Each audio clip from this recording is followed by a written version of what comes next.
guys, it's Woody here, Orwell, and welcome to another edition of the weekly Marvel Mingle, and as always, we will be discussing all things going on in the Marvel Cinematic Universe.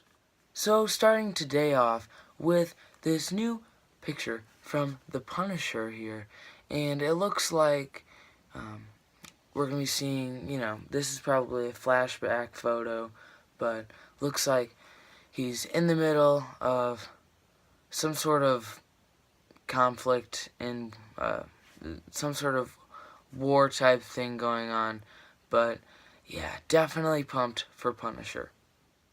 And these new Thor Ragnarok posters, when I first discovered them, I was like, I was in algebra class and I was like, what a blessing this is to find these. It just, wow. 8 new posters. We got Thor, Hulk, Hela, Loki, Heimdall, Odin, Valkyrie, and Grandmaster. What a slew of characters here. The posters are looking great. Loving the color schemes they're doing with this. Great job assigning each character to their own cool little color that they can mess around with. I really like this. And speaking of Ragnarok, we have some new information, cool little stuff about the Hulk and his role in Ragnarok. So it says, in Sakaar, Hulk has been in Hulk form for 2 years straight, having given up on that puny Bruce Banner. Yet still, the Hulk feels miserable. To cheer the big green fella up and keep him as a star attraction in his gladiatorial battles, the Grand Master decorates Sakaar with Hulk piñatas, posters, and memorabilia, all to show how much the Hulk is loved and appreciated there. Pretty cool stuff. Looks like the Hulk is a pretty big fan favorite up there in Sakaar. I bet since he's been up there for 2 years, he's been doing lots of fighting. So I wonder, at what point will he turn back into Bruce Banner, and how that's going to go, and how he gets regular clothes, because we saw him in normal stuff in the trailers and all that. Who knows? And now into some Black Panther territory. Some new toys were revealed for the movie, and we got a look at Eric Killmonger's final outfit in the movie. And well, this could be wrong, we could actually not end up seeing this, considering the whole Hank Pym Ant-Man suit deal with the Ant-Man Lego sets. Back when the original Ant-Man came out, there was a lot of controversy regarding that, and Hank Pym never had a suit in that movie, so it wasn't a spoiler, it wasn't in the movie. Sometimes they just make a bunch of merchandising, just, to get some cool stuff out there for the kids to play around with. But anyway, this is basically a Black Panther suit, except it's got some gold on it, and if you look closely, all these little different weaved designs, I guess that's the best way to describe it. But who knows if we'll actually be seeing this or not. We haven't seen much of Black Panther at all. All we have seen is the little teaser, and that didn't reveal a huge amount. So we could very well be seeing this. We could very well be not seeing this. We'll just have to wait it out. But we also did get a look at the new suit that we will be seeing in Black Panther for T'Challa himself, right here, looking pretty good. Let me know what you think. And now we got one rumor circulating around that could make some sense. So, I'm going to give you a fair warning right now. This could be some potential spoilers for Thor Ragnarok, and possibly, if you don't want to know what was in the Avengers Infinity War D23 Expo trailer leak, then you should just skip right now to this time right here. Alright, so we might end up seeing Thor meet up with the Guardians of the Galaxy as described in the and as shown in the Infinity War trailer from D23 that was leaked, we did see Thor falling on the Milano, and then the Guardians and Thor kind of interacting for a second there. So who knows? That might be an after credit scene for Thor. I wouldn't be surprised because, definitely something that has happened before. And it makes me think, since the first Avengers movie in 2012, that's when they kicked off the whole Thanos thing. And so it's all culminating to Infnity War. So now that we are reaching that, it makes me wonder, are they gonna try to branch off into anything else? Because they're tying everything together.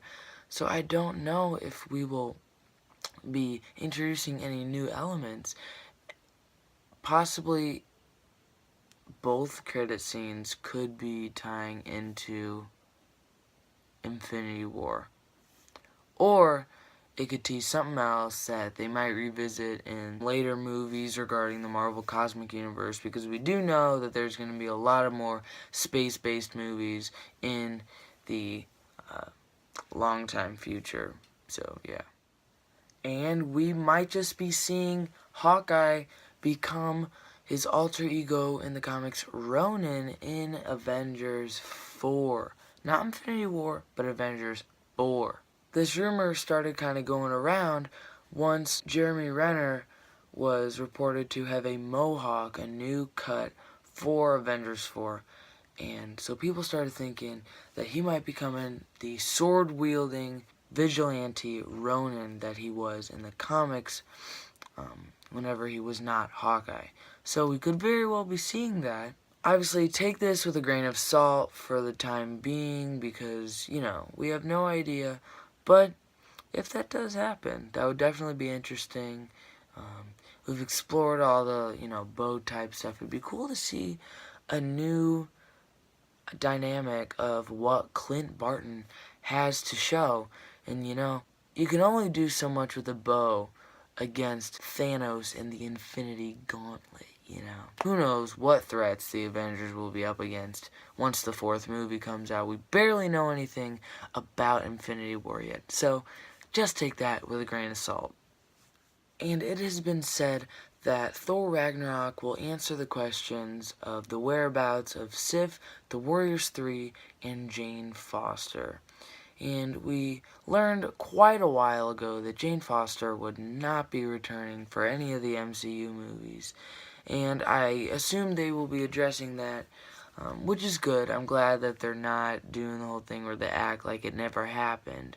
I'm glad they're going to take the time to address that because she was a big part of Thor 1 and 2. So, the Thor series has been kind of a, character-wise, a windy road. The first two, at least they stuck with the main people. The third one it seems like a whole new installment. We will just have to see how that interlocks with the other two, because it's definitely a lot different than Thor 1 and 2. Now, there's still some rumors going around that Sif and or the Warriors 3 will be making an appearance in Thor Ragnarok. If they do, it will probably not be a big role at all because we haven't seen them in anything at all. No posters, nothing. They're not listed as like part of the main cast or anything.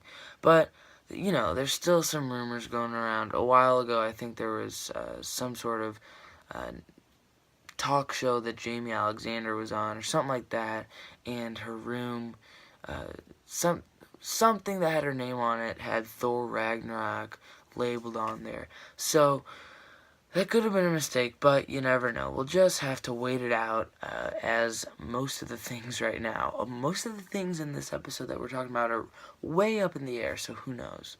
And we got word that Rocket Raccoon's horrible backstory will be told at some point in the future in the MCU.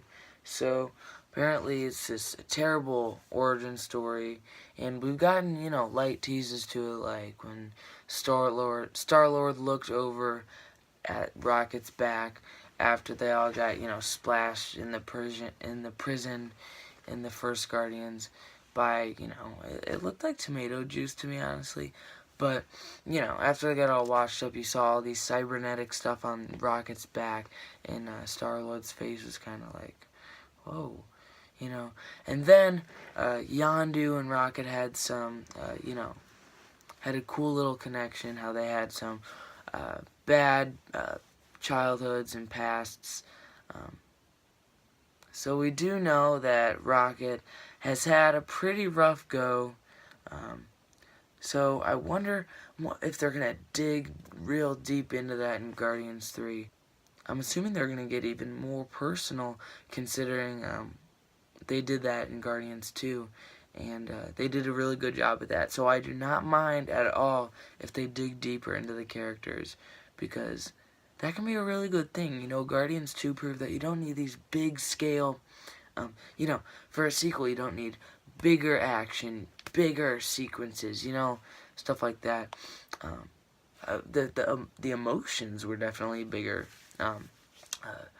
We got to see just a lot more of relationships in Guardians 2, and just much more character building. So it didn't need to be bigger explosions, bigger, more abstract fight scenes and all that.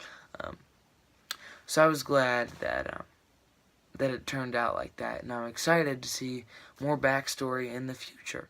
So that is all I have for you guys today in this edition of the Marvel Mingle. If you enjoyed, let me know. Leave your thoughts down below, any suggestions, any of that.